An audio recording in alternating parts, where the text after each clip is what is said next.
Kia ora, welcome to Canterbury Live. It is Friday, the 1st of August. Pinch punch for the first of the month. The week has gone so fast. How about that weather out there? I was just talking to Dougie, who's our director, and his daughter's over from Australia, and he said, make sure you bring over some winter gear. You know, it's going to be cold. Hello, Dad was proven wrong. So make the most of it. I think there's a little bit of rain happening this weekend. Well, coming up on today's show, Lisa and Mark talk about magnesium. Of course, Mark from Staywell Pharmacy, and Mercy Cornish, one of the CTV family members, is here to talk about some upcoming shows. So I look forward to hearing about all those. But first up, I'm joined by two gentlemen that really are quite inspiring. I'm joined now by Danny Squires, welcome, Director Hi. of Spacecraft Systems Limited and co-founder of WikiHouse, and Martin Love, co-founder of WikiHouse. Hello. Thank you, gentlemen. Thanks. Very exciting time for you, and we found out about the Ministry of Awesome, and you've been a part of the organisation working together, haven't you? Yeah, so we've been knowing the Ministry of Awesome guys before they were the Ministry of Awesome, so right there from the start, and they've been one of our greatest champions and supporters to help us achieve some traction with the project that we've taken on. Well, apart from a great name, WikiHouse, explain to us what it is. So in a nutshell, it's a big project, but WikiHouse is a global project about building high-performance buildings for everyone, but more than that, allowing communities themselves to be truly engaged in the process of creating, designing, manufacturing and assembling their own built environments to suit themselves. So it's a really true model of engagement that we're trying to develop around the WikiHouse platform. Well, we've got some images, actually. Thank you, gentlemen, for sending those through. So we might just have a look at those while you talk about them. Wow, that's a funky shape. So this was what we did at the Festival of Transitional Architecture last year in Christchurch. We took 12 ordinary people from all sorts of backgrounds with no building skills, no knowledge at all of the WikiHouse system, and we laid out our pieces of our big WikiHouse IKEA-like jigsaw puzzle and asked them to put it together only with the help of a little scale model to guide them and a couple of our volunteers showing them what to do, and they amazed us by being able to put that frame up in a couple of hours with no power tools, no previous building experience or training, and just a willingness and camaraderie that they generated between themselves. So they self-organised into 3 teams and went for it. It was really empowering for us and validating for the system, but also for them. They could look at it afterwards and see what they'd developed. Accomplishment.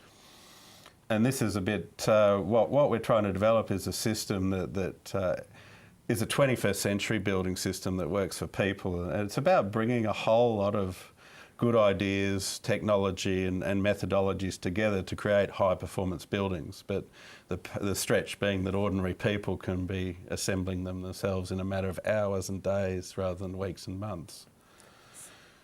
Wow, and there goes the WikiHouse family spread around the world. Yeah, so very kindly, this is Global Open Project, and after the first couple of iterations, so we joined the project about 2 months in. It was founded in the UK, but very kindly, after our first couple of stabs at improving the system, they put us at the top of the evolutionary tree. Oh, right. So they recognised that the work that we were doing off our kitchen tables in quite damaged houses in Christchurch was actually leaving the world. Happens on the kitchen table. Yeah, absolutely.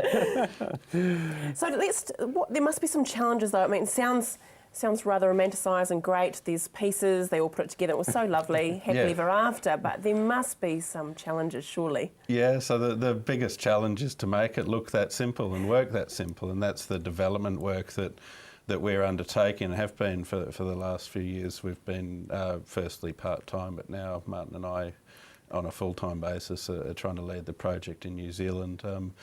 In challenging circumstances, given the environment we're operating in, but also in terms of how we've structured as a social enterprise, it's not it's not as well recognised enterprise model in New Zealand as compared to a purely commercial company and a charitable enterprise. So we're right in the middle of that. So attracting some funding support for the initial phase to get the development work done, which is then shared openly through the global project for anyone to freely access and build on themselves. So that's the nature of the open source licensing we put into the project and how that helps it grow by allowing everyone around the world to collaborate and access the information. So rather than locking it up, we believe that sharing the information we learn helps speed the development of other solutions. And Martin, who really is this for? Who are you making it for? I would say for the everyday person, but in particular, we're looking at something that's significantly more affordable than the current options within the marketplace. And when we're talking about affordability, we need to broaden this debate. You okay there? I'm so taken aback, I'm losing my breath. Excuse me, everyone at home. No, continue, sorry. So I would say the initial target markets we would see is threefold. The people we're calling EQC nomads, for want of a better word, so people in damaged buildings who urgently need maybe temporary accommodation or much better accommodation. Young people are finding it extremely difficult to get into the marketplace because what's currently classified as affordable, we think is far from it. Okay. And then in many cases, actually, it's older people who are trying to downscale and actually want a smaller, much more efficient place with zero running costs. So when we're talking about affordability, we're very much more interested in not just the per metre build cost, but also a building that doesn't cost you anything to run and potentially can be built as and when you want it, so you can dramatically reduce your finance costs as well, because maybe you just build the first small house for the same amount as it might take as a deposit on a larger, more conventional building. And I'm bringing tears to my eyes. Actually, all about it. It's nothing to do with the costs at all. That bug flying around the whole Canterbury. I'm so emotional about the whole build. How can people help? I mean, nuts and bolts, no pun intended at all. But how can actually people help the project? So we, every week at C1 Espresso at 8 o'clock on a Tuesday morning, we're there and anyone's welcome to come along and talk to us and volunteer to help pitch in with the project. And you don't have to be a designer or an architect or anything like that. There's a whole range of things that people can contribute, even just if it's being part of the conversation about how can we make housing better for all of us by building it together.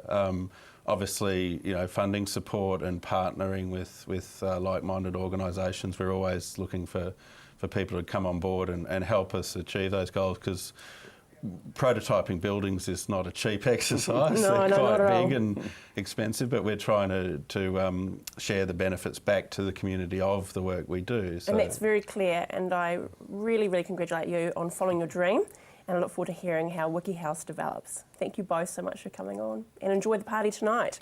Okay. Thank you. Thank you. Stay with us after the break. We catch up with Stawell Pharmacy.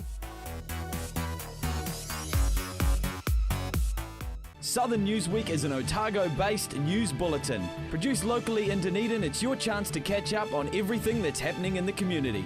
Southern Newsweek, Saturday at 6:30 p.m. and repeated Sunday at 10 a.m. right here on CTV. Located at the foot of the Port Hills, Berrymead Golf offers a spectacular location for any occasion. Make your dream wedding a reality with private use of our green function room, outdoor garden courtyard, large marquee and stunning gazebo. Or for your next conference, enjoy the relaxed atmosphere of Berrymead Golf, offering a private, spacious conference room with special deals to make any break a true break. All with customised catering from the Wow Cafe. Berrymead Golf, 50 Berrymead Park Drive, right next to the Berrymead Heritage Park. Introducing My Freeview. This fella doesn't just preserve your right to watch free digital TV. It fits your viewing around your life. Too busy putting out fires? Record at the touch of a button. Want to watch one channel and record another? You can. And if you need to nip away, Hit pause, even a live show. for a one-off payment, you can enjoy Freeview when it suits you, not someone else. It's like having your own TV station at home without monthly fees or contracts. My Freeview. It's Kiwi for TV. Hi, I'm Steve and welcome to Carpet Kingdom. At Carpet Kingdom we stock a massive range of carpets and we're also the largest vinyl stockist in the South Island. And not only do we have an excellent range in store, but you can purchase our stock online. We offer free measuring quotes, we have our own installation team, we ship nationwide, so come on down and see us at Carpet Kingdom. 312 Wilsons Road in Waltham, just off Brougham Street, or visit us online at carpetkingdom.co.nz.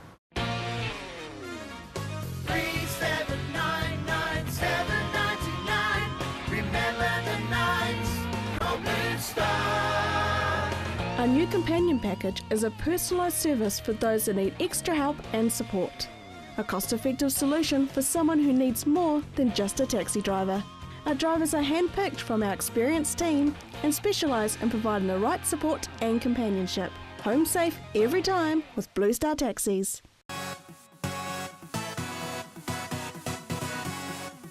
Well, next up is Stable Pharmacy, and you know, I may need to head there to poor old Mark. Today we're talking with Lisa and we're talking magnesium.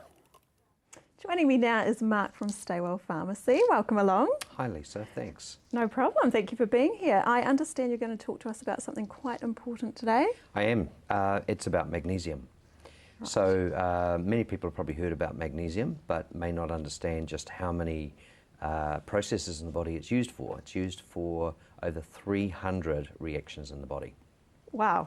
So we're not going to cover all 300 because we don't have the time, but many people perhaps are familiar with its use in cramp. A lot of people think about using salt, but it's actually the magnesium that's useful as a muscle relaxant in cramp. Oh, okay. But it's very, very useful in stress and in depression. It's used in the brain to produce the happy hormones. It's also extremely useful as a sleeping aid. That's what I was going to say, I've heard that before. So brilliant to do that. In fact, you may actually be able to use magnesium purely as a sleeping aid and not have to resort to other medications. Anybody that's had surgery or had a physical injury, magnesium's used in vast amounts for muscle repair and tissue repair. So after surgery, it's important that you should be looking at your magnesium levels. It's also very useful in migraine and headache.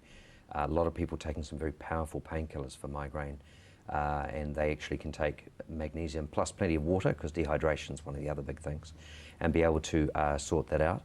Period pain is fantastic to be used along with some other things, because again it's that muscle relaxant activity.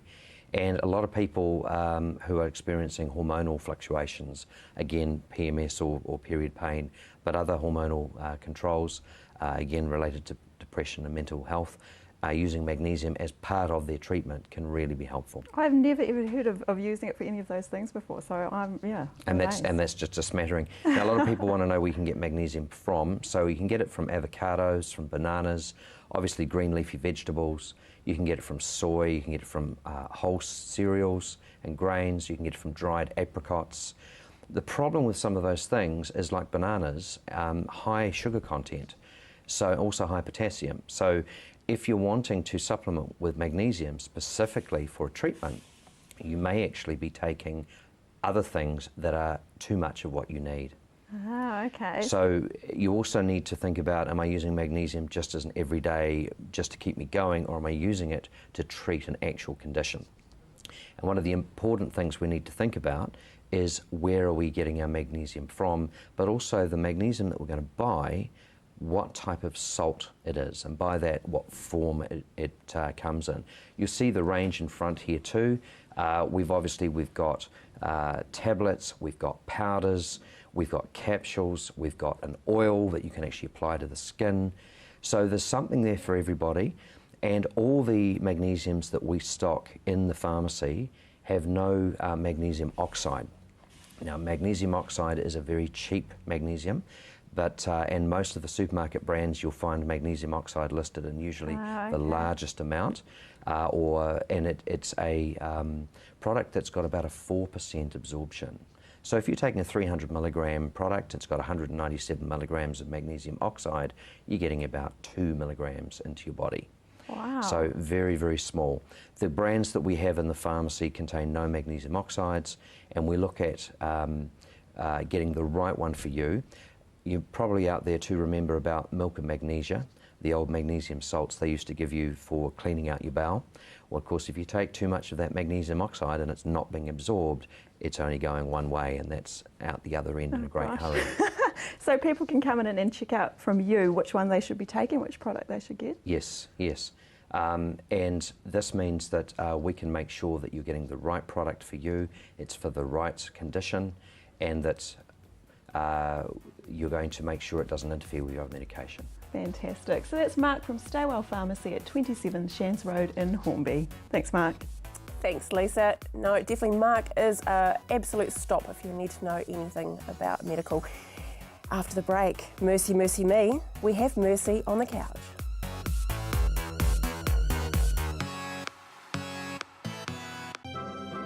Meet the latest arrivals at Berlin's 2 animal parks and find out what it takes to be a zoo baby in a modern zoo. Zoo Juniors. Wednesday nights at 8 p.m, right here on CTV. Hi, I'm Mark and welcome to Stay Well Pharmacy. Whatever the season, Stay Well Pharmacy has you covered. As an integrated pharmacy, we stock all the well-known pharmacy medicines as well as quality nutritional and herbal treatments. Our team of pharmacists and full-time naturopath are here to help you find the products and advice to suit the needs of you and your family. So come in and see us at Stay Well Pharmacy, 27 Shands Road in Hornby. Stay Well Pharmacy, live well, stay well.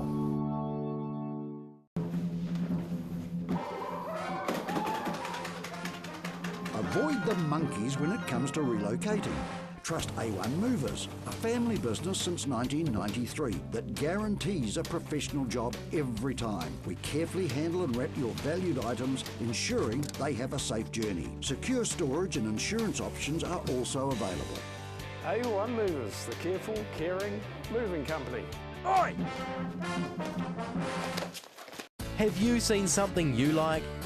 You can purchase a copy of CTV's own shows so you can watch them again and again. So give us a call on 3777 033 and order a copy today. Al Jazeera News. International news right off the satellite, bringing you up-to-the-minute coverage of world events.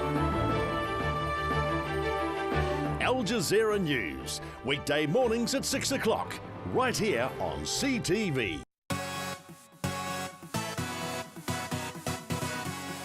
It's a fun way to end the week. I'm joined by Mercy Cornish. Welcome, Mercy, Hello. to Canterbury Live. Normally, you're through a wall. Yes. Talking in my ear. Yes, so this is a little bit spinny having you here. It's nice to be on the couch, not in the control room today. Very Oh, nice. no offence. Geez, the boys in the control room, just a bit of a side here. Nice. So, Mercy, tell us about your role here at CTV. Well, I'm the scheduling and programming coordinator here. So pretty much everything that anyone sees on TV, I have had a role to play in that. I decide what programs play and when they play. Oh, no pressure. Yeah, no pressure at all. I'll give you your email address later if you want to make a complaint. No, or to congratulate you. Hey, let's talk about our current shows at the moment, because we have an awesome selection, don't we? We do, and we've actually had quite a few shows that have just been playing in the last couple of months that have had an amazing response. One of them is actually one of my favourites. Obviously, I love all of our CTV shows, but this one in particular, Loose Lips, I have to watch it every week, and it features 4 amazing women on a panel, and they're just discussing everyday issues and topics, some serious, some light-hearted. Yeah. And I think you were actually on the panel one week, weren't you? Yeah, but I got the bonus one. Ours was all about sex. Ooh. I know, it was a bit saucy. Though I haven't asked back, though, so I don't know if that's a good thing or a bad thing.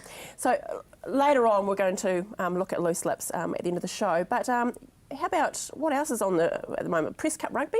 Yeah, we've had a big response to Press Cup Rugby. So it's following the secondary school, high school games in Marlborough and in Canterbury as well. And we've had people ringing up Marianne in the office saying, I want a DVD, I want another DVD of the game that just played. This weekend we've got Christ College playing St Andrews. So if that, if that appeals to you, Andrea. Yes, it does. Go stack. Okay, let's see a clip.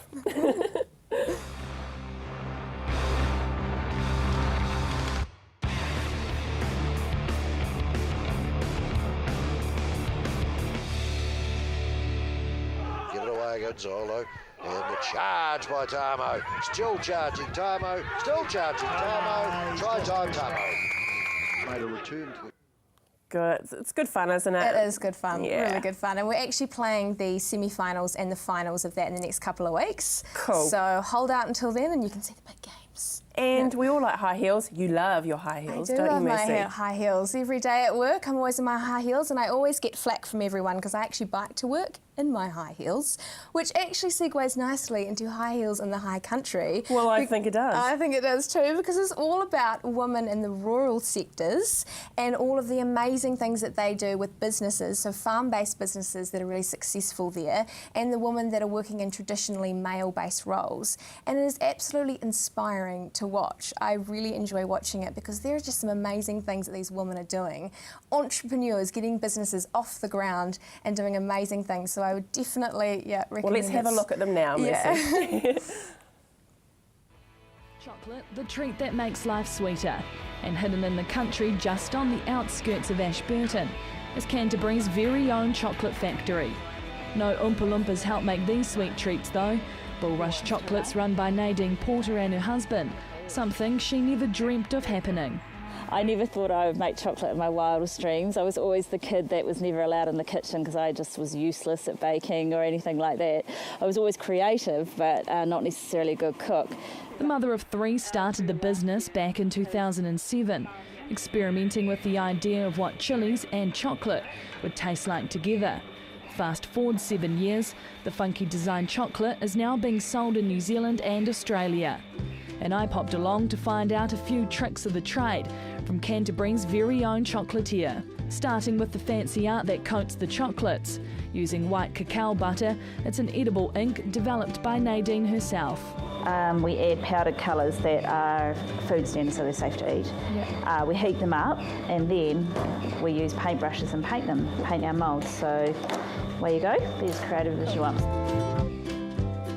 Yeah, I know, and that's one of our reporters there, Emma Cropper. It looks yum. Oh, so delicious. But hey, we've got some new shows coming up, Mercy. We do, really exciting actually. We're having a bit of a spring revamp on Canterbury, in Canterbury CTV. So what we're doing is we've got Your New Home, one of our shows that I'm really looking forward to watching. It follows 2 families from A to B in their renovation processes. So starting with plotting the land, finding which land they want to build on, and then going right through into actually renovating the whole house and the finished product. So we've got Fowler Homes, they're working with us, and we've got 2 project managers, Dustin and Ivan, and they're helping 2 families, and they're actually giving us tips and hints every week, sort of helpful things that we can take away with how to build a home, things that you'll need to do, people you'll need to call.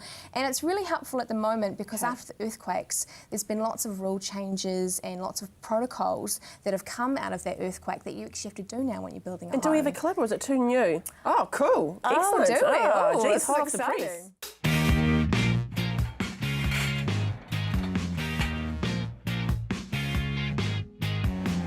There's a lot more steel in one of these floors than there ever was in a standard foundation prior to the earthquakes.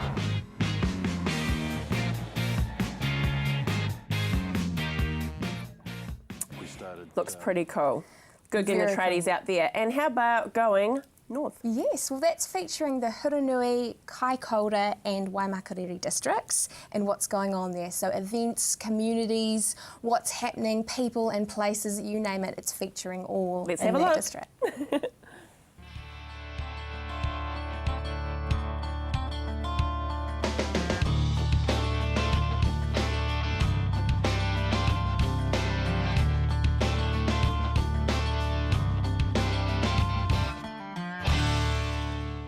Well, Mercy, for coming in today. It's great. A little bit of a taste of what's on offer here at CTV, so well done you. Thank you for Let's get having you back on the couch. Yeah, definitely. I know. Hey, coming up on Monday, we have The Man Cave. Gordon Finlayder's heading it, and we've got 2 lovely gentlemen with him. And I believe we're going to now see Loose Lips, and they're talking about weight and social expectations of women. Have a great weekend. Go the Crusaders. Had to say it, didn't I? Have a great weekend. See you Monday.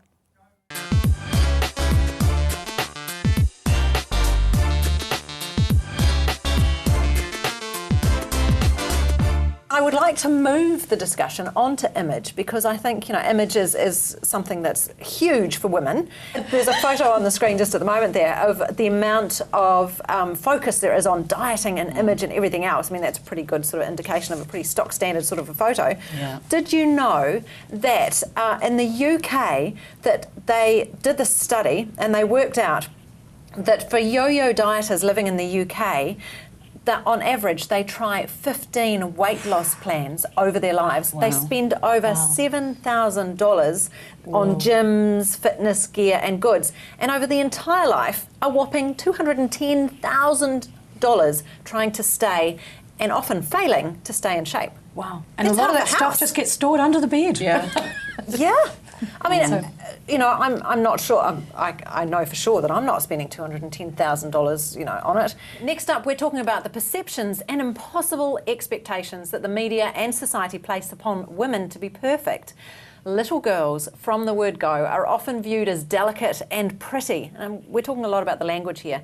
But are parents inadvertently sending the message to these girls that they're incapable by placing importance on appearance from an early age rather than on what girls think and what they do? How can we expect girls to believe that they have anything more to offer their world than their beauty? Who's my pretty girl? 9, 10, 11. Sammy, sweetie, don't get your dress dirty.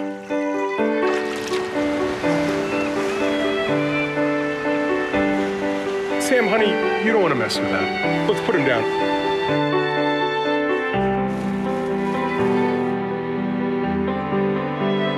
Samantha, this project has gotten out of control. Whoa, hey, careful with that. Why don't you hand that to your brother?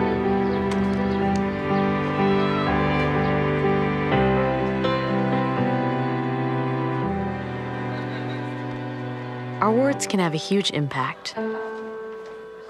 Isn't it time we told her she's pretty brilliant too? Encourage her love of science and technology and inspire her to change the world. I really like that catchphrase about being pretty brilliant. I think that's really, really important. So I feel really guilty because I just spent the weekend with my best friend and she's got 6 children, and I spent like a lot of time brushing the girls' hair because I don't have any daughters, and then playing rugby with Franklin because that's what he wanted to do. These days, so many images in the media have been perfected with the help of technology, and that an unrealistic ideal of extremely thin and youthful women is represented across all sorts of media. They're all blemish-free, wrinkle-free, even pore-free, which doesn't even exist, but somehow, thanks to the wonders of Photoshop, they make it exist. This method is openly defended. It's openly defended by magazine editors and the media across the world. They think that it should stay. I'm not so sure. So what about then for the 19-year-old daughter or the 12-year-old daughter, then just looking at beauty magazines that are, you know, constantly unattainable figures? I mean, those figures, you could not become like that. No. You can't grow your thigh bone like that. Well, I do say to Neve that, yes, she is an attractive girl, but it's most important that she's attractive on the inside. And that's the truth of it. And yeah, people pay you a little bit of credence or heed if you are nice on the eye. But if you've got nothing there, there's no substance, if you've got nothing, no opinions, nothing to say, and you're not a very nice person to be around, then you won't have friends. So it really is beauty from within, as Audrey Hepburn said, isn't it? Yeah.